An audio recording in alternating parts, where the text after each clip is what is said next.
Je pense que vieille femme la mine papa Wemba vient parce que mentor n'est papa Wemba. N'est pas mentor n'a parce que ngalelo ceux qui viennent en être rambo ne plus. Ah on a la foi, on a regretté parce que le lot tant que moi je cours c'est à travers ils ont comprendre. Donc il incarne la vie professionnelle la carrière de Bourompe là.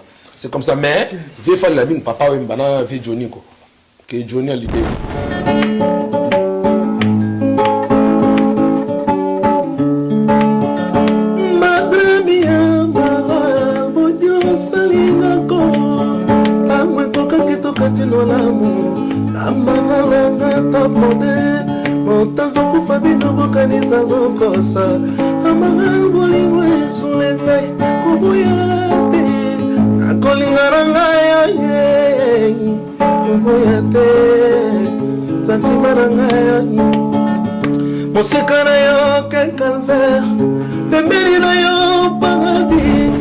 Comme mon fils, ma mère, ça bien été ado. C'est ridicule.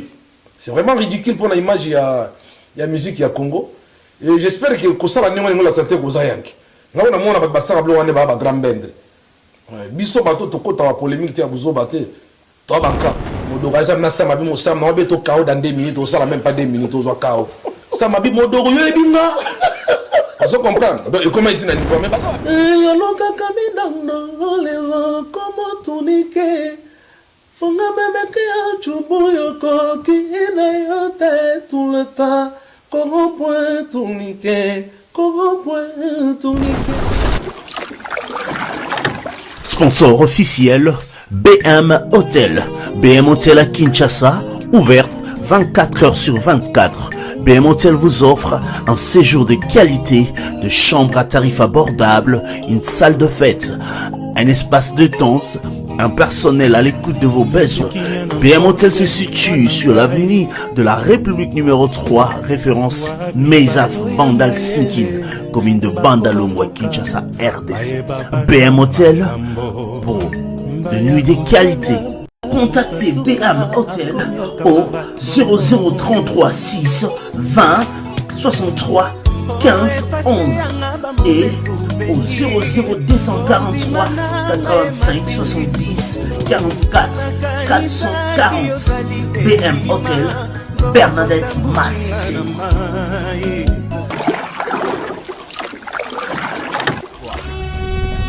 Cette émission est sponsorisée par Papy Leroy, carte illimitée Formilia. Bienvenue dans cette émission La Vraie Source. La Vraie Source, aujourd'hui, mon invité, vous aurez de quoi sourire, de quoi aussi apprendre, c'est vrai, et nous allons aussi informer. Restez branchés. Les lotantos solo là, na solo ba bien. Moi, je sais que ezala, que sepele ezala, mais keba pe kanda pe gozala. Je vais poser des questions et l'invité va devoir répondre. Bourompe là. Ado. Bonsoir. Bonsoir à la famille. Bonsoir. Amen. Bonsoir. Ça fait longtemps. Hein? Tout ça, la beauté. Ado, ça fait longtemps. Tout le monde a kala. Mais non, il y a tout le monde qui s'est na boîte. Non, tout le monde a kala. Sourire en te regardant, tu n'as souka. Bon, il y a peut-être sourire mon go. Ça faisait très longtemps que nous oui, c'est vrai. La dernière fois, je sais que ça remonte à quoi 3 ans peut-être. Oui, c'est vrai. Oui, tu as fait aussi l'honneur. Voilà. Une très belle chanson lors de mon anniversaire. Et puis moi, je me sens vraiment, tu vois, je le conforte en à l'émission. Ok. N'a pas de question à voter, mais je me sens en mode confort en à l'émission. Ok. Ça me fait du bien. Voilà, moment historique. Si j'ai une très bonne mémoire, en 95, 96, j'ai un ami microba français, belge. Hein, il y a pas de problème. parce que je grandis, je fais l'école belge en 95. Wow, en bon. Ouais, 95. Ok. Parce que, biso, tu as une éducation belge, c'est dans le Congo. Éducation belge, ouais. Normalement, non, normalement, tu as une éducation à 27 mais on a une la scolarité. La scolarité, voilà, la scolarité, en fait. Par rapport à notre programme scolaire. Voilà, notre programme scolaire. En 95, 96, si je ne me trompe pas, vous avez intégré le groupe Quartier Latin, cher à Kofi Olomide. C'est vrai que vous avez eu un parcours, mais plus je vais parler de ça là où tu comment on a eu vraiment au Bandit Carrière. Votre premier album, c'était Loi. C'était l'Ultimatum. Mon premier album avec... Quartier Latin. Ouais, c'était Ultimatum. Ultimatum. Après, il y a eu Loi. Loi, après, il y a eu voilà, Droit de veto. Ultimatum, Loi, Droit de veto. Voilà. Exactement. Est-ce qu'à l'introduction, tu as déjà un passage moro déjà à l'album? Naïbi, Ultimatum, en tant que jeune chanteur professionnel, dans un passage, dans il y a, comment dirais-je, il y a Rouassi par exemple.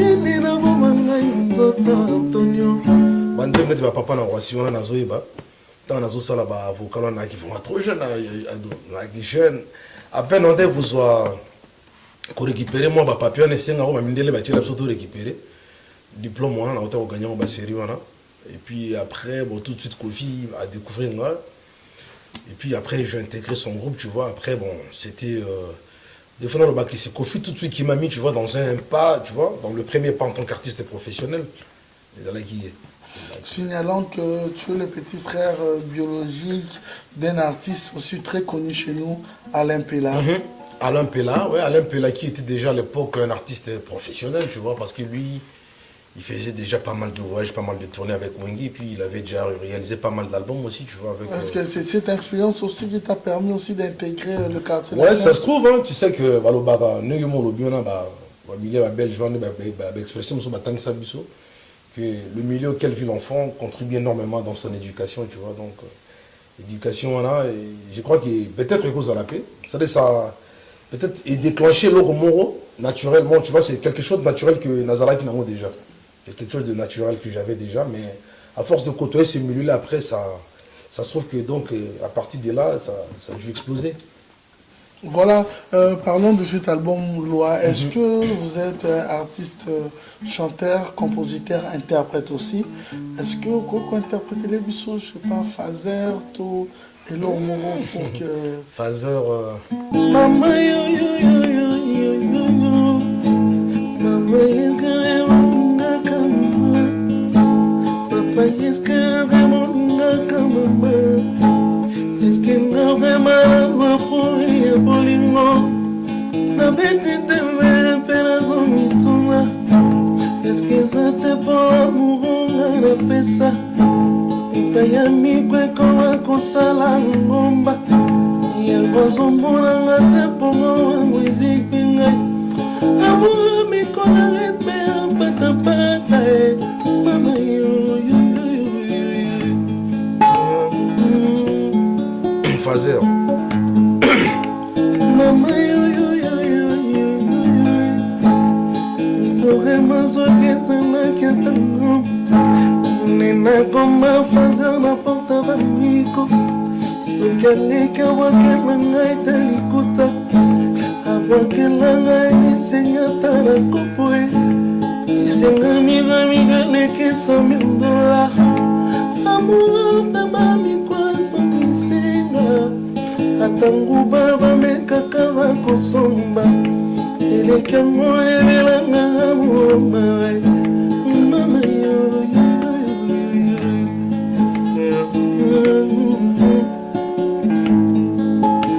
mama yo yo amute mabema na espera ngai amute kaka sepe konyoka ngai mikotiko bimelanga na banoto kobalola mbeli na poto ya kala e wana ndekata bota majour vula ya kobima mapapu ejour akopimwa pete palgete bota mara isoni ekokola mpe kobima ejour sende biko atandela nuelenga yemba e Inochena moteme kotonda kaka amigo yo amigo yo adoro yo na ba gote pour tourner ba question pete super magnifique Fazer. et ça dit et c'est bien ouais vous savez je vous dis vrai parce que na Bosanto le Bamoro un grand danseur aussi à l'époque on peut une danse criandombolo on peut au sens avec la danse c'est vrai loi loi en fait nga penza ba première pananga la première pèse là qui mine ba que premier voyage parce que nga na za artiste mo adonga la kota na go se monter mais na kota quartier latin certains jeudi samedi na bandi concert na kota quartier latin samedi jeudi na bandi concert et jeudi samedi na bandi concert et puis elle a sorti à maman ministre Fifi Boussa à l'époque azara moi ba contre temps moi après temps via ça il est sorti na la ville coup de vétéran jour la concert en parce que il y a même temps découverte au Kofi il fallait bien s'en aller nous sabatou mais ado yaki ça des première fois ba mona que non que c'est mon boye bon jeunesse mon peu le sous boye na été sozo comprendre parce qu'à l'époque na ko bina ndombo na quartier la tazala guité tu vois on s'inventait mais c'était comme ça OK son que ça na timbre na mais ngana na timbre musu na quartier latin na timbre musu na quartier latin tant bien zunga tout de suite il fallait na démontrer la preuve en tant qu'attaquant quoi dans le monde musical donc ça fait que en tout cas bah na équipe il y a attaque moi il y a des fois il y a une attaque aussi qui est na front ou il y en a qui non bon na qui na bête ba missile tomahawk na ba mag ngana na ngoni mo na fo donc ça dit na qui sont complexes bien que na kuta qui ba grand chanteur na quartier latin bon net baba ba série on a azotindika ba prophète Suzuki Luzuba zoyemba fort ba grand chanteur bazala qui à l'époque bazala qui a des fois à l'époque Sam Chintu ba Che Guevara mente Sam Chintu l'homme de 100 ans l'homme de Yoma aussi ba Modogo Barambo Kimil Modogo Barambo grand chanteur international zoyemba fort à l'époque mais donc on a peine à Koti pour n'a déjà formé pour n'a vendre peine ba grand star déjà parce qu'à l'époque zaki ba wengi ou ya lelo zaki ba wengi peno ya kala ou ya ba BCBG 4x4 on a souvent des papiers dans mon mongologie bien piana on a souvent ba viewera ba na ba ba vie dans ah bon oui déjà na ba depuis nga la vendre na ba vie on a depuis ba j'avais 13 ans 12 ans déjà 12 ans parce que tant Alain Pela mon grand frère a qui déjà grand chanteur ta carrière déjà est professionnel dans le mouvement là. Donc ce qui fait que je côtoyais facilement milieu ma vie, vous comprenez. Comment Alain Pela a pire petit ouira yo vous avez pire petit JB. Non, on a pire petit ma vie et tout. Parce que quand vous avez besoin d'un qui nous bosser chez nous parce qu'on a souvent dans la forêt, je partais travailler chez lui aussi. Soit on a besoin de répéter moi disais mon boy. Bah si on a besoin de chanter ba bogis bompemba. Moi au côté pas JB. Il travaillait trop na ba ngopé, vous comprenez.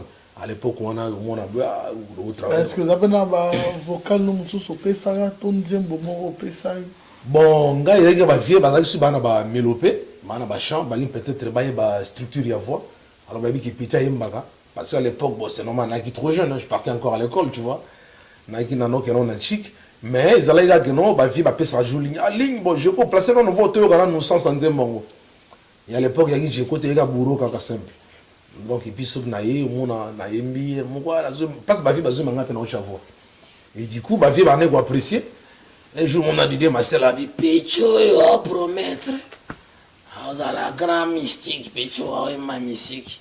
Pourquoi tu n'avais pas intégré? Non on n'a pas intégré tes là qui n'a destin na destin parce que baza ba vie ko va na bango il faciliter nga mambo belé surtout grand frère nga lempe là ou à la 50 na mambo belé trop mingi donc on va na bango et ko lisenga déjà c'est-à-dire na ko là qui c'est-à-dire facilité on a la preuve dans côté mususu déjà en tant qu'artiste il a comment il déjà quoi la capacité et puis il faut pas que boss na doyo et biso chant ezali quelque chose qui est ancestral et pas na biso ancestral nga comme même na village na biso comme que kobar na ça beta vocal au kamo biso to ko li chanter na orchestre mususu no côté no orchestre côté biso chante bota manango ndengo ga écrivain bolamba comme livre ne kala et sanzo donc le collé chante Donc nous on a grandi avec la musique traditionnellement parlant, déjà ma connaissance on est fort.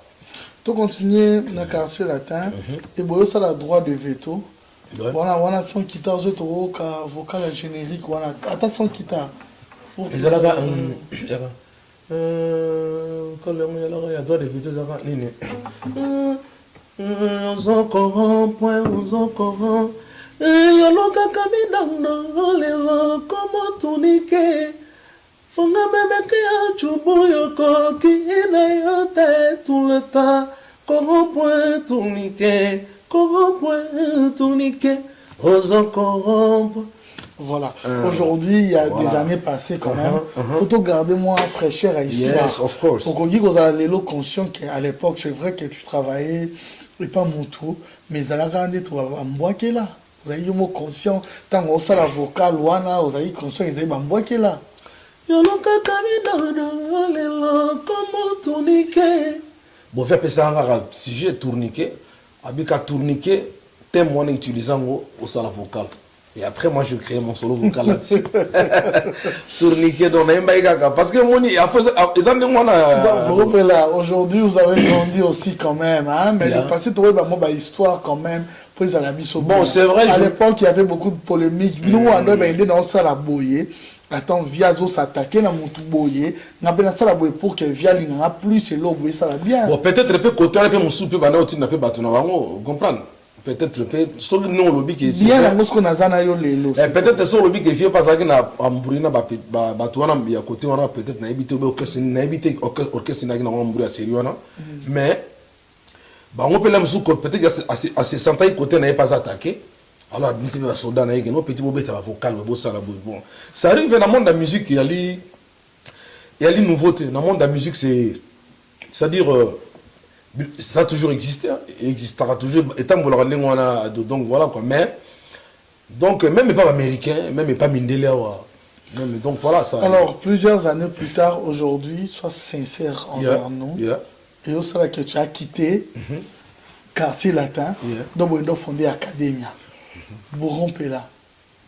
Qu'est-ce qui t'a motivé à l'époque au quitter quartier latin? Et ça, comme objectif, Ado. Nga pesa jo ba proverbe ba Galatie 5 on est na ba proverbe tu faut ba kangaka mon temps to pesa même mission to lo ba tu faut ba kangaka na bible on a magana za muta bible te mais livre za mutu to kotanga ngana muta bible te ngana za mutu ya spiritualité ancestrale ya congolien to tela pena mfumu kimbanga tikila biso c'est-à-dire na s'inspirer na bazamba na la nature quoi surtout na spiritualité ningwana donc mais tout temps ba bouquet ba ninga pour te comprendre évolution du monde parce que mondialisation il faut s'entraider. Galatie 5 chacun portera sa propre charge. Mais pourquoi chacun portera sa propre charge? Parce que dans la vie tous en a un objectif, tous en a un objectif, tous en a une ambition, tous en a même moi là. Moi so boti moi le loi do ça dit tant azoko la ifa zo carrément ko na terrasse et ça fait longtemps aussi ça yo tanga ke ya comment après il retournera encore pour être pris en charge.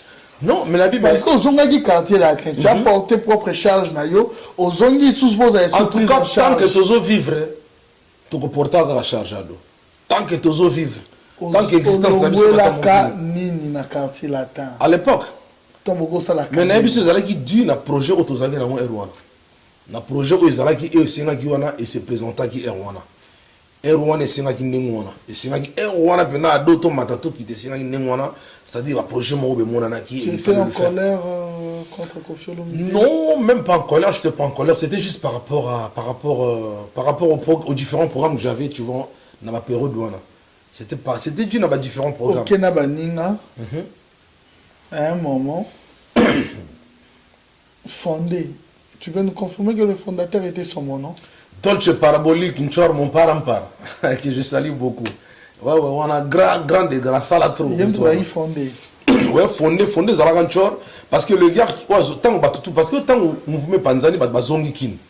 Bah ça me soit zongi kin. Ah, la poto to se retrouva qui venait que non, son mon azalaki, ngana azalaki. Et moi j'étais parti en Belgique à l'époque, et pas ma parent là. Donc, parce que dans un moment, il fallait me déstresser un peu. Alors, j'ai choisi d'aller chez mes parents, tu vois. J'avais choisi d'aller chez mes parents. et du coup Nchor atikala kiawa Pour moi, à Jango, dans mon carrière à Saraki, papa. ngata na loba Rentrer chez mes parents. à l'époque wana Vous avez déjà dit. rentrer chez mes parents dans le sens que non même yo comme nous non même yo nous quand ça ne va pas au côté na juba conseil tout ça borgeti Voilà. sagesse au papa na biso bazana yango to ça na on joue besoin tant que ça na parents na ba profiter c'est-à-dire il faut papa le week-end doit bien sagesse ya bankaka bankaka bantula banoa donc bankaka il faut toujours besoin de sagesse ya bankaka ba parents besoin incarner sagesse ya bankaka c'est-à-dire à l'époque wana ils a dit wana fallait t'amener ami ko zonga c'est pas pour aller habiter chez mes parents. Non, mais Ali, même en termes de conseils, en termes de motivation. Tu avais duré là-bas. Tu habitais quand même. Non, mais non, Manegi, when I was there, Limsanga, tant la Kindai. Attends, tu es anglais, toi. Voilà. Donc, tant la Zalagi Kuna, et Zalagi, parce qu'il y a un programme où il fait un salle très important. Administrativement, là, où ça, les Zalagi. Ok, on comprend. Donc, voilà, il fallait la Zalana Kuna, Naka, Mano, Naka, pour Napema. Okay, voilà, Bouquet Academia, un grand succès. Après, vous pensez Académie Panzana na différents états d'esprit. Il faut que la vérité, la masse de comme un locoso. Limbisanga na zo bate pour s'attaquer na mutu. Mais on les a opinions na lobango. Académie ezalaki vrai groupe, mais vision tellement zaïroerie et kota ezalaki trop. C'est-à-dire, tous autres travailleurs à l'étranger, il fallait tout adopter système P à l'étranger. C'est-à-dire, quand tu taffes avec quelqu'un, toi, tu ne vas pas là-bas imposer que ta culture, que ta manière de faire, tu vois. C'est-à-dire, tout travailler à Jérôme Ebela, à Kenji, à l'époque, c'était avec des Doc Gynéco, Passi, grand musicien, Stomi, tu vois. Par contre, tu vas à ta maison. Et c'est des gens qu'on côtoyait comme ça, c'était devenu la famille, tu vois. Mais, au moins, tant que vous avez une expérience, il y a groupe T, il y a groupe T. Il ne faut pas qu'on ait besoin de trop, vous comprenez. Et il faut avouer, il faut dire la vérité. Expérience, il y a déjà dans le groupe, ils ont quitté. Ils ont quitté. Peut-être expérience, on a dans l'élo, on a quitté de mon côté. Tout de suite, on a senti qu'on tente Keki Mikili. On senti que la masse est belée, donc on senti que la famille a soulevé, elle a raté quoi. On a attaqué mon tuteur, mais on a parce qu'il s'était passé à l'époque, tu vois. Non, c'est l'histoire. Donc c'est l'histoire, on en parle sans rancune quoi. Donc, Erwana Moututa, comme on a besoin, comme un prêtre. Mais or, qui vrai prêtre, ils ont un podium. Qui vrai prêtre, ils ont un podium. Ils ont un podium. If you want to show, you must show us on stage. Il faut que ça bise on est un podium. Vous comprenez? Donc je crois qu'Académie fait tout décoller quand le système il y a qui prêtre mais quand un podium. Mais bah ça me semble les ballons là qui esprit qui prêtre na qui podium et qui est il banda na tout ça vous comprendre. Mais ngala on va parce que moi je faisais pas partie de ce système là. Il y a combien de gens qui prêtent, non, moi je n'étais pas là. Moi je servais à Académie. Moussa la langue zalaïga que non, ils allaient à Gado, Koyem Bakaka, Kobin la Académie. Mais tant que mon côté confusé, puis ngana, ado ngana ça, na loba no phase monde bosso, Galatie 5 chacun portera sa propre charge. Ngana za nga mutu na zala nga hypocrite. Bato mosso za osalo mabelo bia olobangote. Mais moi je suis pas né hypocrite. Ça dit tant que m'embessi magité, tout à voyage moi kin.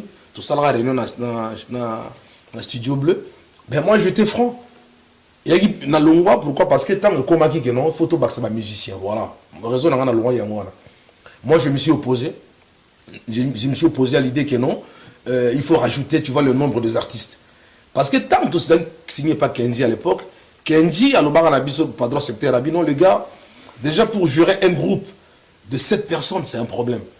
Parce que vous êtes rémunéré, vous êtes logé, tout ça, on vous prend en charge. Mais moi, ce que je vous proposerai, c'est-à-dire à chaque fois que vous aurez un concert, c'est-à-dire s'il faut même louer les artistes, nous, secteur A, on se porte garant, on va louer les artistes pour vous, les gens qui vont vous accompagner sur scène. Ok, vous bêtez la scène, la podium. Après, vous les rémunérez, après, il n'y a plus de compte à rendre entre Bidon et Bango. Mais vous êtes déjà 7. Et 7 personnes, ça incarne déjà un grand groupe. Il y a musique. Mais, master est belé. Presque bango tout balaye na idée que tout bak ça musicien tout comme on nous on wenge à l'époque sans pour autant qu'on bosse na geno wenge déjà à l'époque bagé déjà na structure ya moulai c'est déjà ils ont vécu des années bazak déjà une expérience ba papa ou ba bagé ba vivre des années ba victoire ezaki des années donc fallait tout kene na molo vous comprenez maintenant on a moi une différence ya ba idée ba master so ba bio non groupe na biso tout ça 7 tout ça muké Photo Baxato comme à 24 et 25 personnes. Ah non, non, non, je ne vais pas mâcher mes mots. Tout de suite, je suis parti. Mais tu bandit groupe, même pas une année. Si tu as commis à 25 personnes dans le groupe, alors il y a pour Bisoto Bongaka. Les apoto Bongaka, 7 personnes déjà, bateau qui va signer Biso contrat, va supporter Biso logement, colia, voiture, tout. Balobi na Biso que non, 7 personnes c'est déjà trop. Et s'il faut en rajouter pour totaliser un nombre de 26, 27, mais comment est-ce qu'on va gérer un groupe de 27 personnes? Alors on a qu'est-ce là réalité? Biso monte au bout là. Au moins, il ne faut pas qu'on soit hypocrite dans la vie. Il a bien été hypocrite. Il faut. Nga na loba na réunion na téléma somono d'autres parabolique ayibi aza témoin na téléma jimnabi nabi bonga na longwe nanga so ezapenda boy oh vie jimi mukele ne témoin il fallait ça la visa wana banini sam c'était que so sama kendekin a récupérer ba mission baya potoko ma 28 personnes ba te belondre nyongo nengwana et bela ba tu nengwana toto bando kese ka siko. Alors on a il faut que la vérité on avait réfléchi un peu à la congolité mais la congolité est faux. Vous comprenez? Donc tout à l'heure qui risque d'être dans une année, 2 ans aux Quand tu as décidé de claquer la porte, mais je suis parti. Il n'y a pas des amis. Ah non, non, non, non, non, non, non, ils se sont tous retournés contre moi. Contre moi. Même son mon aïe contre moi. Tout va contre moi. Samba, Modogo, tout le monde était contre moi. Mais de l'autre, tout ça n'a pire, tout ça très bien. Mais dans les gars, à un moment, on a contre moi. Mais or, ceux qui filment bien. Parce que peut-être que non, Jéco, Ali peut-être comme président ou Sam, ou bien Jéco comme président, son mon Amodogo, Amboshi, à Qui était le président? Ou bien Lebou. Non, c'était pas. Moi, je m'en fous, il y a qui présidence. Moi, je m'en fous, même dans le quartier latin en bêta. Il y a les années comme chef d'orchestre. Il y a quartier latin, mais moi, je m'en fous dans ma poste. Il idée la nez à la raque, non? La bêta, la musique, n'a pas de. Là, on est en été. Ils ont pour checker. Tu as bien le parce que j'avais tous les atouts. J'avais tous les atouts, c'est-à-dire j'ai la facilité de communiquer. Na ko gérer groupe, na mbaka, bani tout ça na ko gérer bateau. Ba température ba tout peut na ko gérer. Kaibo a chilo te boîte. Mais parce que na tina na moto. Nga na tina na moto bloco nga, si on a un groupe, na ko servir ka groupe, c'est comme ça. Moi je marche comme ça. On se comprend et puis ils a idée na ngate, ils a ngona te. Donc c'est-à-dire maintenant comme appelé président de l'académie mais idée na ngeza laika non biso moronanu to construire nan à 3 ans 4 ans to construire to zona ba base solide et après s'il faut rajouter comment yo beba na bango na bango on s'entend ba beba naki ba ko sauter somono na samba swana modogo na samba ngaba beta na pesa rendez-vous sur la gare ba beta na makofi mais c'est ngana samba to pesa na rendez-vous to beta na makofi non to ba famille ba bien c'est de la famille mais ba comment être na niveau ba colère wana. J'étais le seul, on a combien de niveaux on a bango. Donc c'est-à-dire que dans le calme, parce que dans mon qui désordre zoya. Étant jeune que les bango tourner tous à j'étais le plus jeune du groupe. Mais là au moins na discerné déjà ce qui va arriver dans l'espace il y a 1 année 2 ans. Je le sentais arriver. Cousin, toi tu vas gérer groupe il y a 28 personnes, 29 personnes dans l'arte. Bino mon dans le secteur Azo Futabino. Azo Bino en charge, mais Bino a déjà 23 personnes. On est là, et comment il va coaching? Neto que Nike ba massa muso bazo ba coaching na ba matoi. Ya yonde. Ok côté muso ba sabi ya yonde. Ya yonde. Aso on prend comment il n'est donc du coup il fallait panzana. Mais tant ba bien yo ka somono la talingwanda na bandal. Oh somono sanga bo masam na modo na geta pa na bandal. Ala tele ba lingwanda balanda sam na modo na makonga. Somono ayembela bango ayembela ba banzima ancestral. Pour l'exemple na bokoko. Vous comprenez? Pourquoi? Parce que ba comment il a niveau on a mais alors les ali mabe moko to ka to éviter avant. On comprend nado. To ka to éviter avant mais bon le ko la rwana ba tutu ba comment qui na besoin ba soif na bango c'est normal les souka ndinga académie souka et souka pona leadership pona soif ya pouvoir. C'est comme ça. Parce que peut-être respecter qui maison de disques autorisée n'a monté à Kenji. Parce que Kenji, patron secteur A, il était contre que tous alors 27-28 personnes. Non. Abi, tout en Occident, et en la beauté. On a Bolingo, Abi Bokokate, Bissou et Bobundissa, Bateau Bokana qui va arriver à la musique. Bobundissa, on a des ordres, les gars. Bossa et l'autre. Et voilà, 1 année après, on a eu la samedi, je mange. On a eu la oui, même Bissou, tout en famille, tout ça bien. Mais bah moi bah ça na rendez-vous ba bagarrer. Modoro ça na ça mabi mo ça na beto KO dans 2 minutes, ça la même pas 2 minutes aux KO. Ça mabi Modoro yo ebinga. Vous comprenez? Donc comment il dit na niveau mais baza pire tout l'autre solo za famille. Il y a mameleka na mo pour famille bien faut l'exa makambo. Mais nazo beto ba seneleka. Voilà. So monotala gondo tala yancho lingwanda pena donc awala nda cheke na lingwanda. Donc c'est dans on comprend donc voilà bon. C'est des choses illégales, c'est la famille, tu vois. Donc, voilà, après, voilà, j'aime ton côté vrai, j'aime ça, c'est l'histoire. Maintenant, comme Yozawa, je me base trop sur l'artiste, c'est vrai, et ça parcours Nayo, voilà pourquoi vous avez parlé des autres aussi. On a décidé, voilà, on a quartier latin. Parce qu'au Banga, j'ai attendu que dans le quartier latin, ça mon ayaka awa ebisa que dans le quartier latin pour voyager. Système à liste, c'est ça qui sont les cabouets. Forcément la tête. Faut forcément la tête. Faut tête. C'est vrai. Bah non, on se voit comment il vient de la la tête à l'équipe. Qu'on fait oh yo symbiote yo zonga bout. Nga na ba babia ndonga pauvre babia. Na voyage to betaka ya ultimatum. Babia mila ça 190. C'est 190 ba chana ka. Mafuta wana oui 2 bidons pour faire simba na tête déjà si bien la tête jour en tout 6 répétitions ma bon parce que on a déjà tout voyager 4 personnes bon Suzuki Sam Modogo Buro bino bo weekend ah chokora bi bon vieux premier de la monde faire linga te chokora qui est dans la station d'abus ça est 90 bidon bena ça est 90 abayanga non la maman et on se comprend parce que qui style il y a mouvement et bon au moins mon amdo a déjà un mouvement dans la ligne pour ça comprendre c'est-à-dire via la système mogul assez bien la tête et comme on a l'aime se faire Johnny à côté mon melabino avant voyage mon melabino bon milengele malamu nzambe to ebi mokolo ah voyage ko bien bon milengele malamu ça comprendre donc du coup on a Galaxy 5 chacun portera sa propre charge et comment jouer rôle là. Comment je vais rendre que nos comptes de charge aussi il faut ça là babi 10h 9h donc c'était comme ça mais voyage na quartier la tête c'est vrai dans la bandit c'est vrai il y a qui suspense mais il y a qui peut m'embêter il a qui m'embêter parce que moi je pense que de l'eau facilité peut continuer bateau balingi peut faciliter et ça peut bien l'esprit parce qu'il y a qui peut esprit à former bateau ça donnait envie de travailler. Oui, c'est vrai, mais... Ouais, ça donnait envie de travailler. Vrai, mais aussi, on peut parler aussi de la considération de l'homme humain. Il y a travaillé, oui, c'est vrai, ça aussi se pense, mais tant beau qu'il y a des si nous oh, il y a les gars, c'est ça ma pape. C'est ça ma pape, voilà, c'est ça ma bénédiction. Ouais, c'est ça ma pape. Au Zongi, Boyo Beta, l'album Efrakata.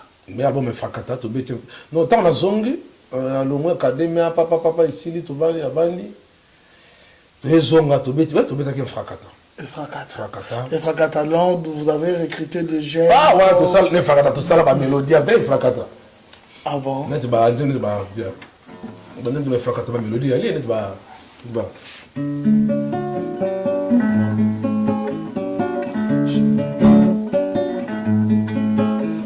Mokono bakyo na mokono tokatisa ebalete na ngambo lisusu tokomana kati obakisi ngai nakomi ote pa sauvetage te fotezania yo te mabezali ya ngai me ifale pa nalia dengo na esprit ya soso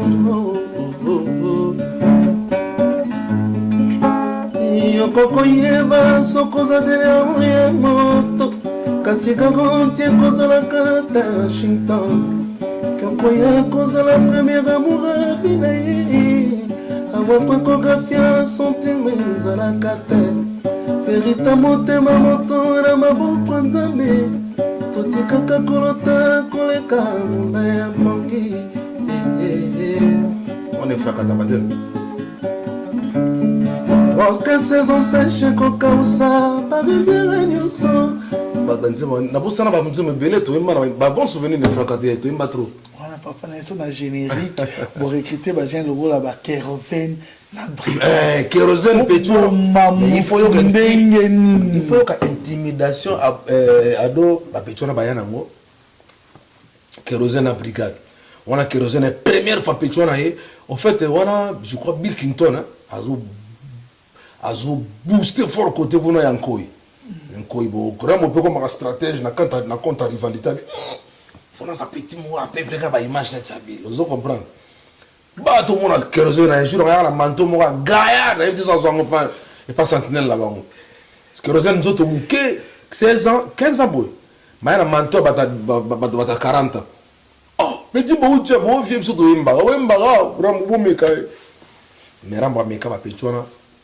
mais t'es dépanté petit kérosène na ba clé zo boka na premier facteur comme ta zo boka na abiwa zo boka na kishino libondra lu petra tumvi ha luben yigi ramabi oh petit libondra tu petra tu vi wala chinois abi vielle première fois na Chine na chinois libondra tu petra tu vi avec ça là la première photo de Kofi Baboro ado ya musique petit pata biso mabe ah boaka ba cri donc brigade azo boaka likolo ya zo boaka to bi non wana générique na clip yo tomboki na mais ça ne peut que m'inspirer so grave ça que kuda BCBG zo bina dans so ero bino na bango guerre yo sikoyo lake mais moi biso to ça va ezali na benjir kuna bozo finga ba kibens ba seguin comment tu te sentais en fait ah donc moi j'ai une personnalité donc je vais te dire so ba casser ton au revoir en côté on a personnalité on a teka ngaza parti sur teka dignité pour na ko teka dignité pour le plaisir non moi je suis pas comme ça moi mon père ne m'a pas élevé comme ça mon père m'a éduqué avec de vraies valeurs vous comprenez donc un homme doit se battre et puis tu peux pas te laisser faire juste parce que OK nous lécher mutu na éviter quoi à chaque fois caresser quelqu'un au bon sens du poil pour na azan à l'art non moi je suis pas comme ça donc ça dit nga à l'époque on a donc na éviter quoi na éviter autant les autres ba cassette dans le bien ba guerre ba conflit au ingena ba quartier latin moi je ne pas participer hein.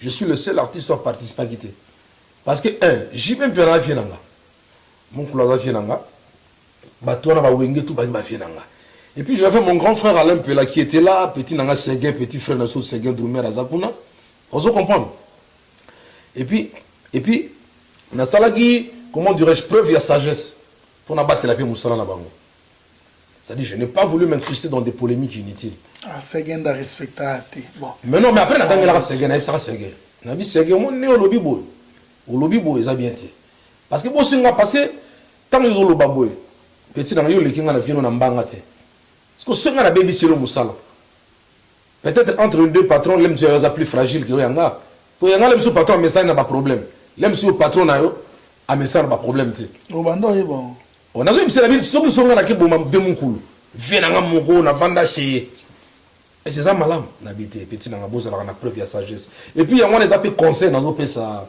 ba musicien congolais pe quoi ils ont message c'est-à-dire lelo to ko takana ba polémique ya buzoba te pour le plaisir ya kokota ndé na zomo ba polémique monsieur zo le kana ba TV on les a buzoba aujourd'hui on comprendre to koli lelo temps to transmettre éducation bien musicale na ba petit na biso bazo na biso je pense qu'il faut ba na biso na bon sens au monde viens moi mukolo moi nazo finga via mukolo nazo finga moi na muketo non ça c'est des bêtises de nos jours on n'a plus besoin de ça c'est tout sur ça la preuve non déjà artiste non on n'a plus besoin de ça hein ou tu dis pour tes paroles na fingo ti comme mon finga ba mère ça bien té ado c'est ridicule c'est vraiment ridicule pour l'image il y a musique il y a Congo et j'espère que ça la némo la santé ko zayanki ngao na mona ba sa blo wane ba grand band biso bato to kota wa polémique ti abuzo baté to banka to apena bato ya solo pena ya Congolien to tila pena bana fumu kimbango solo parce que kokota na bêtise de nos jours ya na tinate lelo tala musique ba nigérien zo mata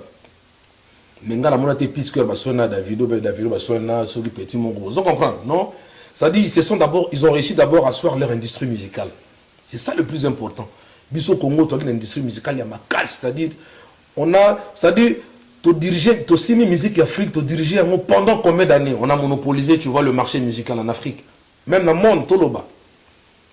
Mais le lot, suite à ma distraction, ma futilité, ma accessoire, bah, tout le monde monopole, et les gens qui ont copié sur nous, Aujourd'hui, ils sont en train de nous dominer. Vous comprenez? À l'époque, c'était quand vous dansiez Ndombolo. Vous tous, vous dansiez Ndombolo. Vous étiez parmi les meilleurs danseurs. Adonga lelo sur na Abidjan, on t'a confié à Abidjan il y a pas longtemps, on a zala né de nema na bora na côté tona. Tout ça na Abidjan, tout gagné na Zimbabwe.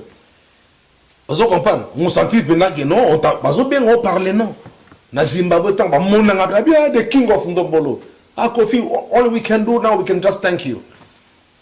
Ah non il biso joli susu merci. Ba comme tout non mais where is Suksuk? O kabela ke Zimbabwe zo ko prononcer comme Suzuki bien te. Mayebi. Mais where is Suksuk? Nabi no Suksuk is in Paris. So what is he doing now? Nabi no ils avaient Suzuki a collaté. Nabi the guy is still the same. Le Suzuki parfaitement tout là-dedans. Aboye Mukoloni na Zimbabwe. On se comprend, c'est-à-dire lelo batuma mataba kita ba concert ya Olympia ba wana te sala barambo. Ba Zénith to betela ga yone sala isala. Isala fort. Isala fort. Je te dis Olympia. Voilà. Donc alors ba polémique mususu pour créer to comme wana juste après Efrakata parce que Efrakata c'était l'album cher à Koché Lomide. Donc to ka banzembo ba gros bébé banzembo belé. À l'époque, là, vous avez fait connaissance pour chanter directement avec des artistes comme Fali Poupa, Soleil Wanga. Il y avait encore qui Mabélé Ankolo. Jordan Kousa, c'est mon pote. Depuis Jordan Kousa, c'est mon Jordan Kousa, capitaine Flamme Kapaya, guitariste Nabiso. C'est Léo. Vous comprenez, c'est le hasard animateur Nabiso, hasard animateur. Donc on bête un mouvement c'est Léo, Sunda Bass, voilà, c'est pas mon coup. Hasard bassiste. Wana hasard chef. Dikerot.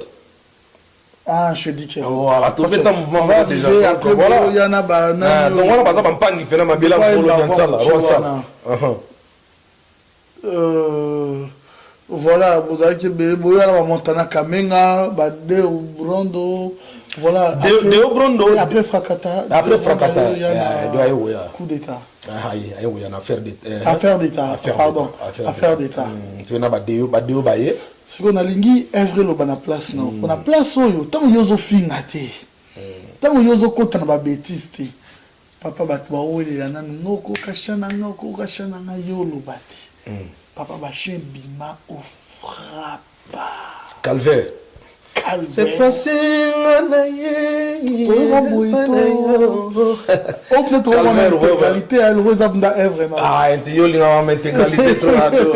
en live spécialement pour vous, on est avec Louis Bourron-Pella. Un grand merci, s'il vous plaît.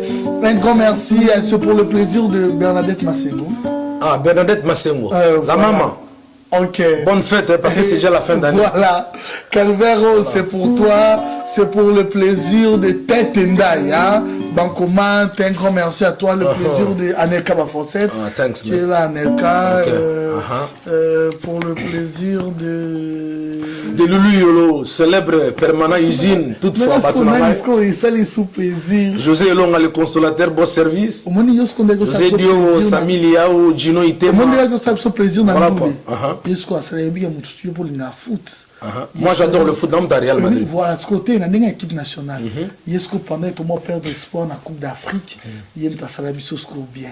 Oh, Junior Kabananga.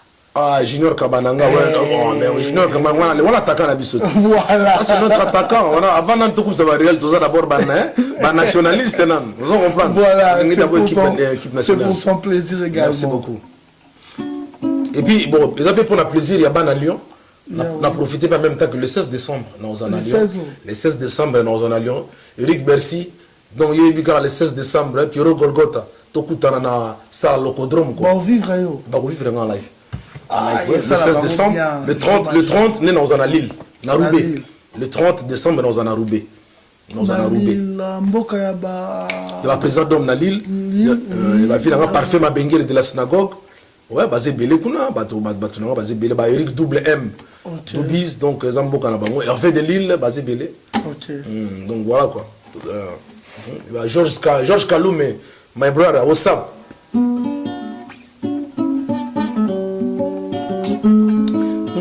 Cette fois-ci, Nganaï, Epanaï, okokoyebisa ngai soki mwana motema na yo olingaka nga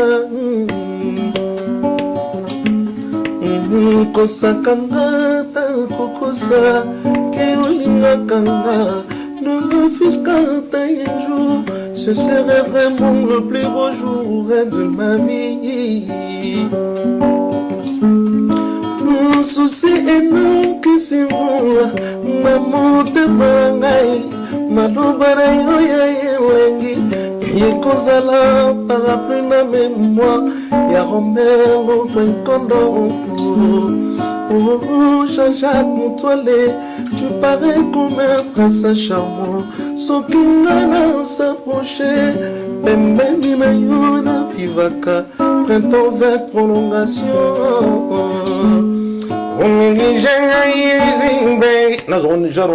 Genre vieux pinas. Yom toi musicien. On néglige ngai, je suis perdu. Nazaliam sans espoir, traumatisme carnivorte. Gazilia kanzoto ya moto aimé. Ambassadeur, votre signe supérieur. Décision finale, vie moto. Mama Nzambe, kasi pona libala na yo. Nakosenga na Nzambe, l'amour na yo ezala sengai. Ejide bima bima, petit mopa. Lodido la lolona. Onadinho, je compela. Freddy Kwanza les joker. Bolingo na yo e parangai lokola likasa na nzete mopepe ye makasi ekwesi likasa na nyakaka lisusu kozongisa bolingo ye ya solo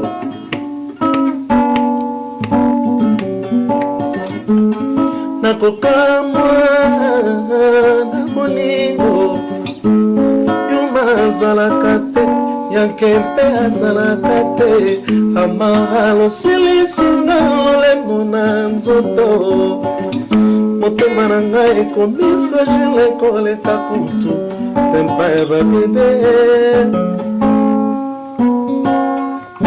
nakika refrain bamoko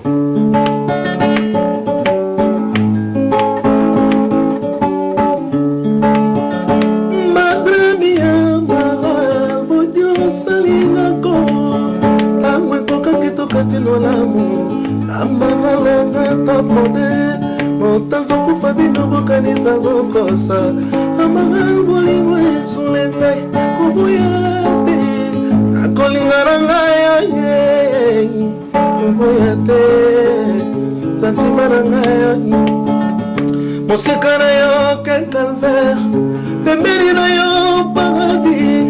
Je compère tout près de toi le bonheur. Je m'arrête là mon frère. Non, super. Et puis je rappelle mon Congo et Kota Kaka.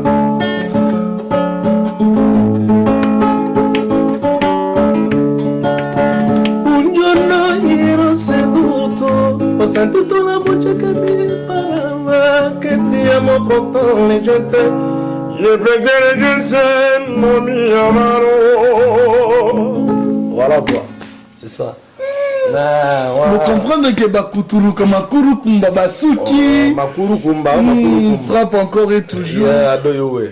Donc voilà. On est allé à l'œuvre Tikala. C'est bien, oui. C'est-à-dire, Lélo, tout ça, on a Nzembo pour Nzembo Tikala. Tout ça, Nzembo Tikala. Il y a un album dans Bokoko. On a un studio, si on a un album Bokoko. Mais la zosala banzembo monsieur ça kuna net nzembo ko ado ya kuna dodo na promettre yo yo mto linga musique ozala mora musique do yeba ke nzembo ko dodo et okanga ona ebiso libela. OK, nous allons arriver après. Donc voilà, après... donc voilà quoi. Donc banzembo objectif est de répondre à banzembo éthique là. Donc éthique quand on crée, voilà. C'est pour éthique. C'est-à-dire même si aujourd'hui physiquement tu n'es plus là mais tu te fais immortaliser à travers tes œuvres, c'est comme ça. Les œuvres c'est très important. Voilà, voilà. Et après vous avez encore quitté pour un projet avec Alain Pella, ton frère, qui a été vraiment ce bel album que j'ai vraiment aimé, mais il n'y avait pas eu la promotion. C'est vrai, j'avoue qu'à l'époque, moi j'étais aux États-Unis. Quand j'ai été sollicité pour chanter dans l'album Mortal Kombat, mon frère lui Alain, il était ici avec son pote Movison. Bah, Beninga, ils m'ont appelé pendant que j'étais là-bas au Stade. Ils me disent, oh, Bourreau, il y a tout ça, il y a un projet ici, tout ça. Il y a un projet, moi, il y a vite fait. Il y a encaissé quand il fallait encaisser. Et puis, Alain pas encaissé quand il fallait encaisser. Et puis, bon, tout ce qui restait, en fait, Basila et Topé, c'est vraiment promotion physique, quoi. Okay. Ça dit, c'est uniquement, il fallait qu'on fasse des choses, on allait ensemble pour te promouvoir l'album. Mais l'album, on a dit, on va dire, Rumba Congo. Bailare, Rumba Congo. Todas la gente venga a bailar. La voz que les de una bella, bailare, Rumba Congo. Banze moi les bêta, c'est planon passer partout dans Kendara. Quand ça là, playback, fête, tout ça, les gens me réclament toujours cette chanson. Tout n'aura toujours, mais la Rumba Congo. Donc ce qui fait que œuvre zara œuvre. Donc mais promotion des, oui c'est il y a physique, scénique, na podium, tout ça est la moitié. Mais après. Oyozonga quartier là comme si c'était une honte quand même. Bon, Kozonga nangai Galate en versé, on a comme si on se soit versé. Non. Au moins les lots les lots linda zabo. Ngala artiste na ko imara mission tout. Ngala déjà art tout ça la réalité art monté aussi limité na yo moko. Vous comprenez? Artiste ming ba sala ba art ba c'est limité entre bango moko yo mo ibega suite. À tous les grands temps, mais si vous transmettre le savoir, on n'est pas tout le monde. Au moins, un jour, ça la flop. C'est comme ça. Bon, je pense que Ngai collaborer na esika tabutaka na vient na rambo et générangati. Collaborer en deux. Non, mais collaborer non, problème est alité. Tu le prends comme tu veux, ado c'est pas grave. Mais collaboration dans la vie. Non, mais ma fan bazara choqué. Ma collaboration. Ma fan bazara choqué. Boye bo beta tani mususu ndenga saina bat mususu. Bon, ma fan. C'est pas l'auteur quand même. Bon, on va aller qui nous mususu baye après. Comment est-ce que vous ça là? Bon, pelozongi lisusu. Non, ado yali au monde autant dans le programme et puis kobo ça n'a raté yobi kinga na sina ibisa ko loin depuis kala. Nous tous on va retard musu près à accident, on comprend hein. Moi va retard musu ça va convalescence tout taka ba nina boye si moi va retard mais le tout temps on allait nzamba chez le programme, on comprend. Mais des na ibisa que artiste tout ça la rapport tout collaborer. Tout collaborer. Le pe na cause na ndena album album na boko ko pour na bi cartonné danger. Na sûr na ba garantie, on comprend. Parce que dans cette relation, le belin pour l'album beaucoup, vous comprenez. Mais il faut empêcher de travailler dans le mususu. Non. Le lobby à l'impéla, non, je crois. Contrairement à 6 mois, je vais le faire. Oui, le contrat à 6 mois. Le intégrer groupe travailler pendant 6 mois. Ce qui proposition est vrai. Et que la monique la période je peux toujours le faire. Non, il y a une période lobby ce qui par rapport à ma programme aux un moment entre nous et vous déranger vous avez expérience ça la temps bande rebelle no ba bimité yo zo bima déjà ba sirona ba ultimatum tous là quand même réaliste hein na ndenga mamba Congo ado na répondre le connaissez bien aujourd'hui ba petit mususu ba mo manquer ba reva ka yo ba zalaka zo petit manquer na le lobo za ba groupe petit na manquer bon groupe no zo tangena quand le bité on va d'abord ba vieux que na mille ba petit à ko manquer parce que ma façon moi de me comporter et go sentir que petit à manquer poste moroté là-bas et comment il mais poste ni leadership la bi poste ni na Congo ba chef d'orchestre était au Congo ba na ba chantier oui biti au lieu de ça la vérité mais là-bas Cindy on t'a décidé est-ce que son chef d'orchestre moi qui signé contrat na président signé contrat boy ABC chef d'orchestre n'est que non a gagné autant non on va bien dans contrat de besoin ba salaire aux a salaire ou ayo ba pesio mais aux alités aux obligés au ba au patron na gagné qui comme si on payer caché 100 000 200 000 ça ne tient pas si ceux qui n'a pas payé vos accords ultimatum un salaire nous avez combien par mois donc sur la loi naro ba on a zo ba si on a des problèmes sous petit moi na cadeau tellement ça ko fâché on se comprendre mais on a m'tazala na salaire na mais on trouve dans un salaire na yado mais je ne veux pas eli ba secret d'état ba secret professionnel ba secret d'état non na musala tout ba futa ba tu ndenge mokote équipaka selon rendement ya moto autant aux journalistes autour au contraire dans une cas bas salaire à wana ba vie comment nango bon avocat ngala 500 tour quand on zongi ce soir est-ce ngala to kutore na kin pour le babou. Tu peux t'en acquitter une minute à venir à Kin. On aura déjà bien, pour te poser au vivre. Voilà, on a remis quand on a vécu par rapport à Moussala Wana. Oui, bien, on a vague dans côté. Donc voilà, donc Naza quand même, j'ai toutes mes facultés en place. Naza, je suis pas un timbre, mais quand tu as ça, les cambes, non. Tu regrettes ton retour aujourd'hui? Tu regrettes? No, I'm not regretting anything, my nigga. There is nothing to regret. Naza le logo mon ago regretter, Naza le logo nago regretter, Naza na studio siko, Nazo sala album nanga Bokoko. Kandolo, Donc album Bokoko, février Nazo le 14 février on est au Maroc, le 26 le 25 mars Nazo au Maroc. Et na Gabon le 31 mars Nazo na île de Sao Tomé. Na regretter ni. Album vous avez déjà maramba bien allé à Dozo le Belangote. Où en sommes-nous avec pourquoi on ne te voit plus avec Laetitia Mélodie? Nani? Ah, ma question me saute dans la. Non, mais parce que le plus grand cadeau au Langaï, le jour de mon anniversaire, au Presté, tu étais avec la fille, elle chantait bien. Non, bon, on a ma fille est belle. Net fille monte aussi, on la fraise. Petit n'a la fraise à la tour. Je demande on découvre l'album beaucoup. Je demande à mon arabe. Il y a des collaborations. Ce que mon artiste, il y a des collaborations. Votre relation est dans la relation artistique, la collaboration, strictement professionnelle. Ouais, Ndoule. Tout ça là, Ndoule. Tout ça là, Ndoule.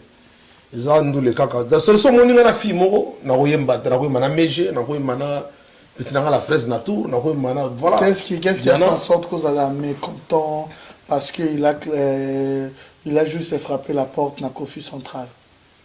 Est-ce que c'est vrai que... Ado, on va prendre un bloc belé na éviter. Moi, je suis pas. Ça dit, non, ça bateau, on va focus dans ce qui est important. Ce qui n'est pas important, moi, je suis pas là-dedans. Ça dit, nous devons prendre un bloc.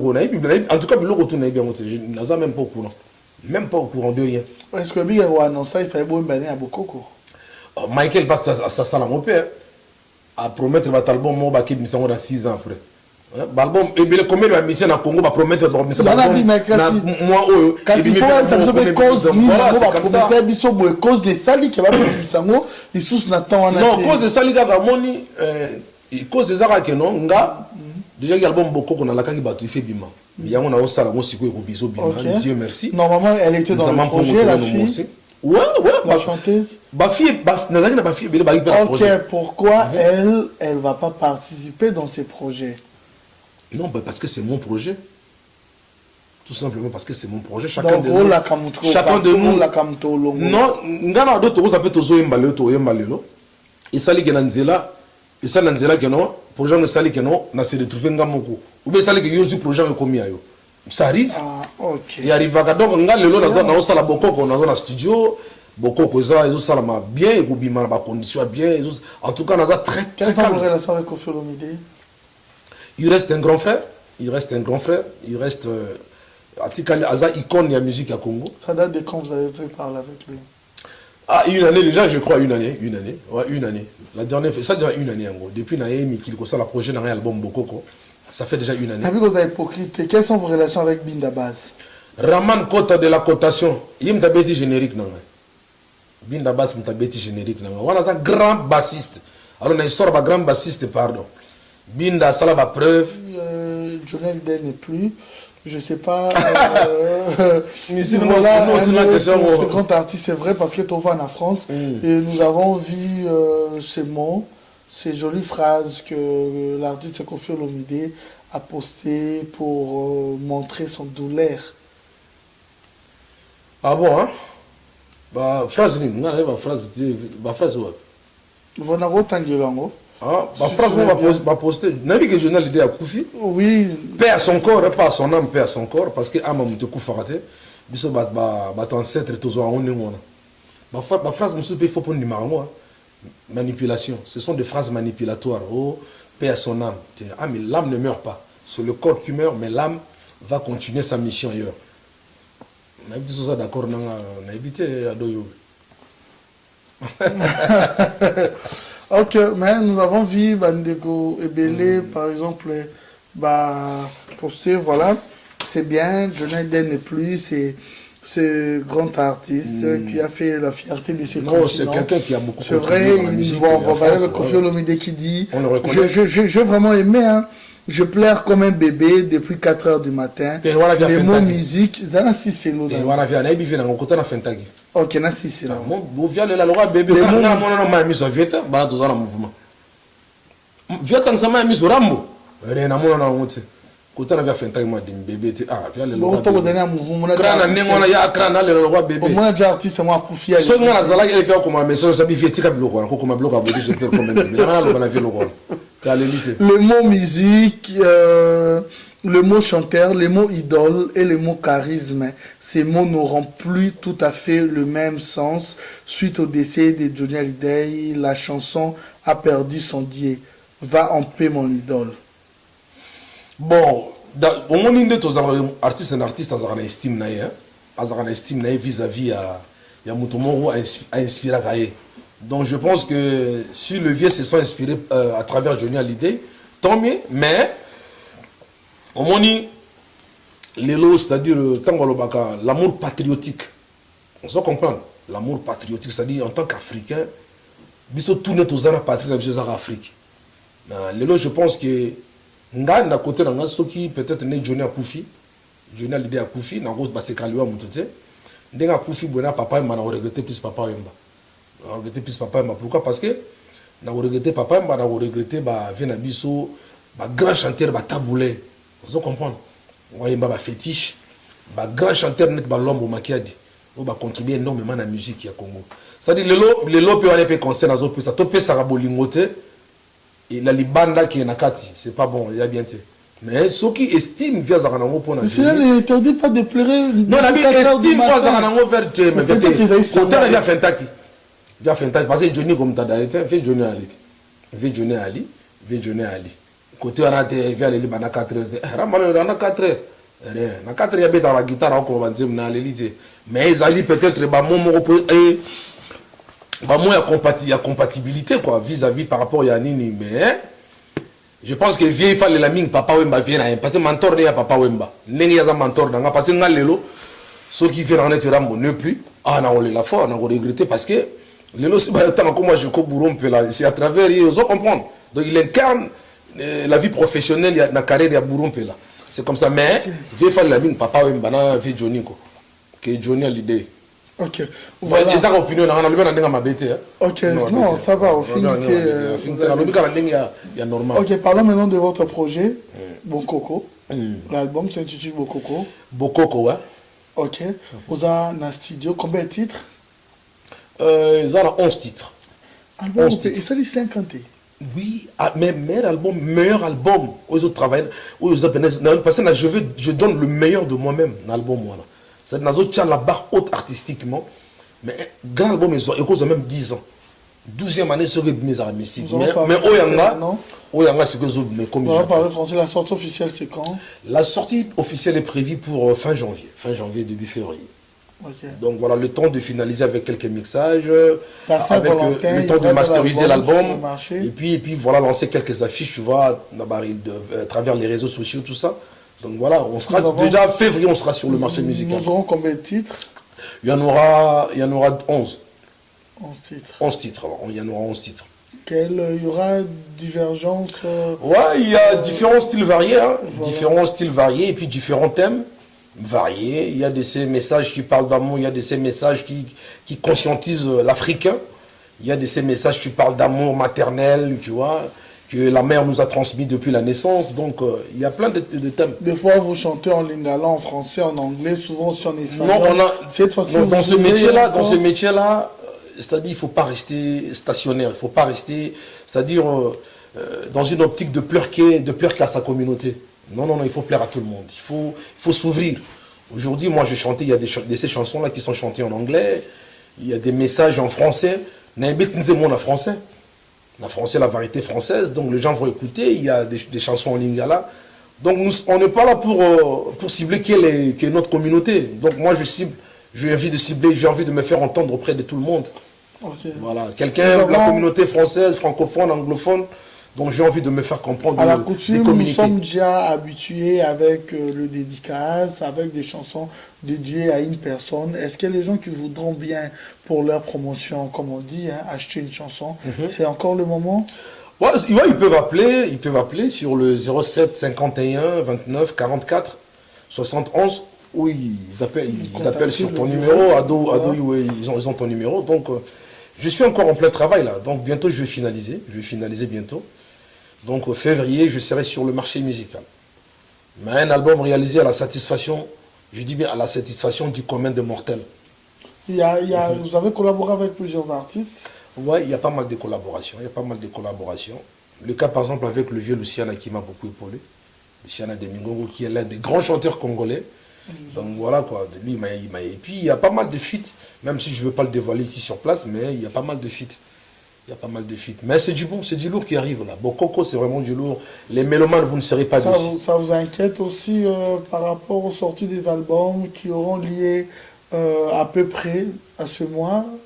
Non. Peut-être nous allons retrouver des artistes comme Soleil Wanga. Artistiquement parlant, je n'ai jamais eu peur de. Moi, je n'ai jamais eu peur des gens. Je n'ai jamais eu peur des gens parce que, en valeur, je suis en train de mettre en avant, tu vois, ce que Dieu m'a donné, mon talent, je l'exploite à fond. Et je sais de quoi je suis capable. Donc, je suis pas là pour. Déjà, je suis pas là pour me rivaliser avec qui que ce soit. Mais je suis là pour valoriser mon don. Le talent que j'ai, tu vois, en moi, c'est comme ça. Il y a un producteur exécutif? Ouais, je me suis fait entourer des Juifs, je me suis fait entourer d'un label qui s'appelle le Boss Service. Donc il y a plein de gens qui me soutiennent. Ça va, je suis bien entouré, je me suis fait très bien entourer. Est-ce que vous avez un programme pour ce mois de décembre? Vous avez déjà parlé pour le 16. Le 16 décembre, je vais prester à Lyon. À Lyon. Donc d'ailleurs, je donne rendez-vous aux mélomanes, tous ces gens-là qui habitent Lyon, lyonnaise. Venez me soutenir depuis que Kengeng et votre single est déjà sur le marché. Donc on n'a jamais eu l'occasion, tu vois, de rentrer en contact ensemble. Ouais. Mais là, cette fois, ça va se réaliser. Le 16 décembre, je vous donne rendez-vous à Lyon. J'ai beaucoup aimé l'image du single. Merci beaucoup. La vidéo, vraiment, ça m'a plu. Merci beaucoup. La conception. Donc voilà. Donc merci beaucoup. Ouais, ça, c'est une façon de valoriser l'Afrique. Aujourd'hui, moi, c'est l'Afrique d'abord, tu vois, en premier plan, quoi. Le reste vient après. Merci beaucoup pour tes compliments. Merci beaucoup. Donc, le 16 décembre, je suis à Lyon. Donc, 16 Lyon, c'est à la salle à l'Ocodrome de Lyon. Et puis, le 30 décembre, Loulou Yolo, tu dis à tout le monde, on se retrouve à Roubaix le 30 décembre. Ouais. Donc, je vous rejoins là-bas. Le célèbre Loulou, le permanent, l'usine. Voilà. Donc, le 30 décembre, on se retrouve à Roubaix. À Roubaix, on se retrouve là-bas pour se partager un bon moment de plaisir ensemble. Il y a de quoi savourer. Hein. Donc, c'est la fin d'année. Donc, il faut rigoler, il faut sourire. Donc, il y a de quoi. Et puis, le 14 février, j'ai plein de programmes. Le 14 février, je serai au Maroc. Bana Maroc, voilà, je vous donne rendez-vous. Le 14 février, je serai là-bas. Et puis, le 25, le 26 mars, j'ai 2 concerts à Libreville. Toujours dans le cadre de la sortie de mon album Bokoko, que je vais lancer très bientôt. Le 25, le 26, je serai à Libreville, au Gabon. Et puis, le 31 mars, je serai à Île de Sao Tomé. Merci beaucoup. Merci beaucoup. Ado, vive la paix au Congo. Voilà. Vive la paix au Congo. Vive la paix au Congo. Je pense que prochainement, nous avons une émission de la culture générale. Il n'y a pas de rap. Et tout autant que hier, et est-ce qu'on a pu annoncer l'album, tout sur l'album, tout sur la live album, tout sur la culture album, présentation album, quelque chose, tout c'est nourrir dans l'histoire, et ça là très important. Je vois même que tout le monde j'en suis ravi, j'en suis très ravi. Donc comprendre, nanya kosaka, nanya lobaka, atobanga na biso boité, ça n'a pas influence à Pamba, et ça n'a pas jouer en musique, tu vois, plus œuvre et lobby, lelo, félicitations l'artiste. Voilà, c'était Ado Youi à la présentation. Un grand merci à Nelka Bafossé, droite Nangaï, Rihanna gauche Nangaï, tel est notre slogan. Vous comprenez que Bakuturu Kamakuru Mbabasuki. Suivez-nous sur Canal Numérique Télévision, CNTV chaque samedi à partir de 13h. Ah bon? Voilà, là je pense à Patrick Mbaya, qui est le réalisateur à partir de Kinshasa. Et la rediffusion sur le mercredi à 22h. Voilà, voilà, nous à Kinshasa, la Banderonion sur Sim Cecele. Un grand merci également à toi. Nous avons dit BM Bernadette Massengou, Tetendai, Papi le Roi. Tchafouana Mata, Tchafouana Kita, l'éternel indéchiffrable, Papi le Roi. Jeko Azoya Kuna na Maroc. Yo Yebi Azoya Kuna na Maroc. Papi le Roi Zala Maroc. Papi le Roi. Emani Matoko. Emani Matoko toutefois. Pour moi, Chéri Yolo. c'en est fini on sera de la pour partie. ce soir. Voilà. Je vous laisse avec l'artiste. Peut-être Toro, à moi, extra beaucoup compte. C'est pas Toro Yoka. Juste, voilà. Quant à moi, je vous retrouve à la prochaine. Restez branchés sur CongoMonkili.net car nous avons un programme très diversifié.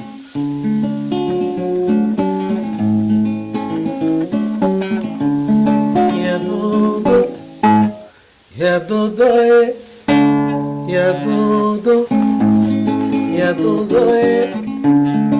oreiller, c'est toi mon oreiller, bébé t'es mon quoi, c'est toi mon oreiller, boca, boca, boca. Ya dodo, ya dodo, ya dodo. Adoyoué, c'est ton monde oreiller.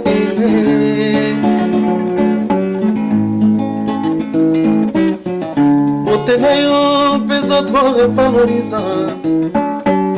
Potenayo, ça pour mangado. Requete nangai, ton versa ta parole. Ma pesa mongoé. Moi si akoba na ngai Kledia mushwahili ya dodoe Kledia na ngai ya dodoe Jose Longe Michel Zinkanda Chico ya dodoe. Okay, I'll meet you soon, you guys. Don't forget appointment. Album Bokoko is on way. So you guys, I'm so happy because we're gonna meet and then everything will be cool, nothing to complain. Check it out. Sponsor officiel, BM Hotel. BM Hotel à Kinshasa, ouverte 24 heures sur 24. BM Hotel vous offre un séjour de qualité, de chambres à tarifs abordables, une salle de fête, un espace de détente, un personnel à l'écoute de vos besoins.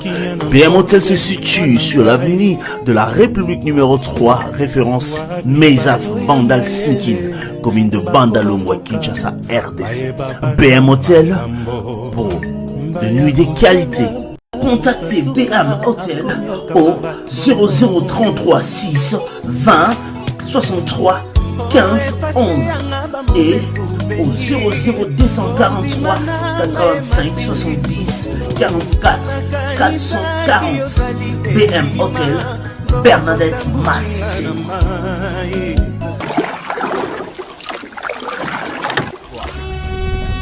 Cette émission est sponsorisée par Papy Leroy, carte illimitée, formule